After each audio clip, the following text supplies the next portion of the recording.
করে কণ্ঠকে নেব কণ্ঠকম। হ্যাঁ গো, কারো যদি পায়ে একটি কাঁটা ফুটে গেল, সেই কাঁটাকে তুলবার জন্য আরেকটি কাঁটার দরকার করে না। কিন্তু শুনো, তখন তুমি যদি কৃষ্ণকে দেখে তুমি কলঙ্কিনী হয়েছ, তুমি আরেকবার তাকে ডাকো, তোমার কৃষ্ণ নামের কলঙ্ক দূর হয়ে যাবে। সখীদের কথায় শ্রীমতী রাধারানী আবার ভগবানকে ডাকলেন, কথা হে শ্রী হরি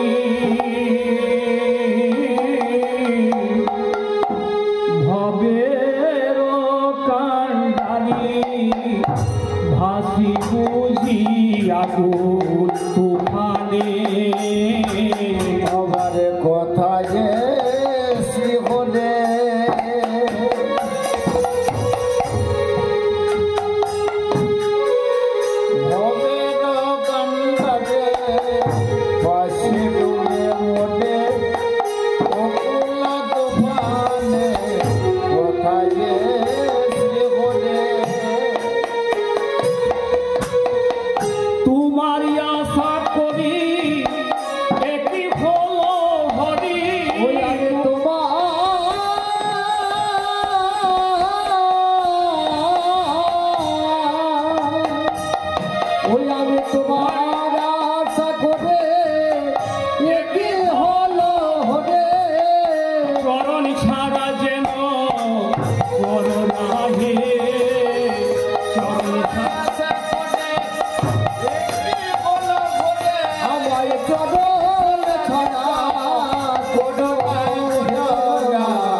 যাইরা শ্রীমতী রাধারানী ভগবানকে ডাকলেন।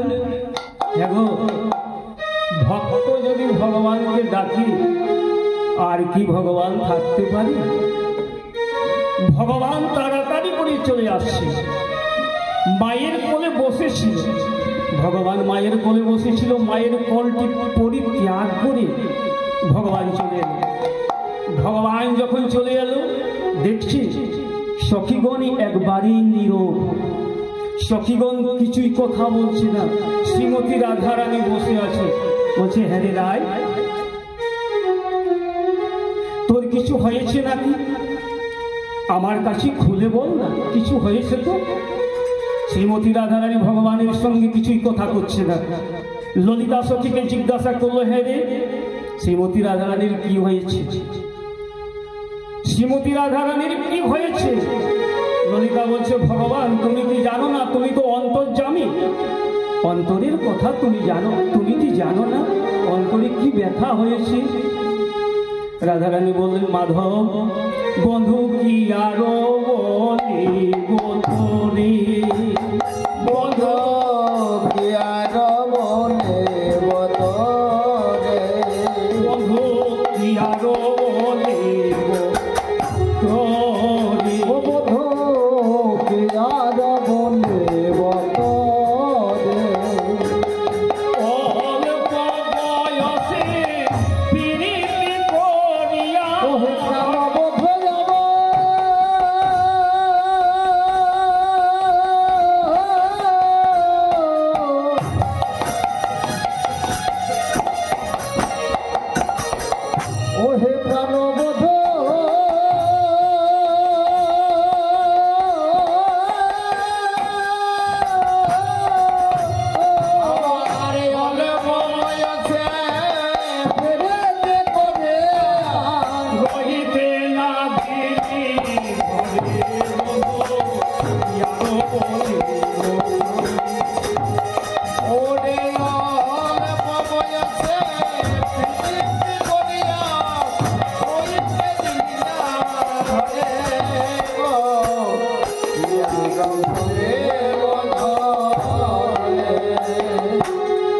আমি কামনা করিয়া সাগরে মরিব পুরাব মনের সাধা ওই আমি কামনা করিয়া সাগরে মরিব ওরাম মনের কামনা মরিলে হইব শ্রীনন্দন মরিলে হইব শ্রীনন্দন নন্দন তোমারে করিব রাধা বন্ধু তোমারে করিব রাধা ওই আমি বলে হইব শ্রীনন্দন নন্দন তোমারে বানাবো রাধা বধূ তোমারে বানাবো রাধা নইলে তুমি জানবে নাহি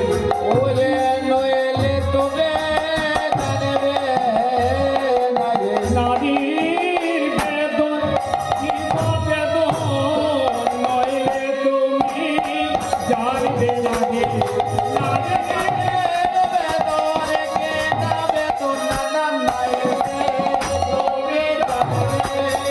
রঙে বদলে তোমায় নিশাল রোড লাগে রে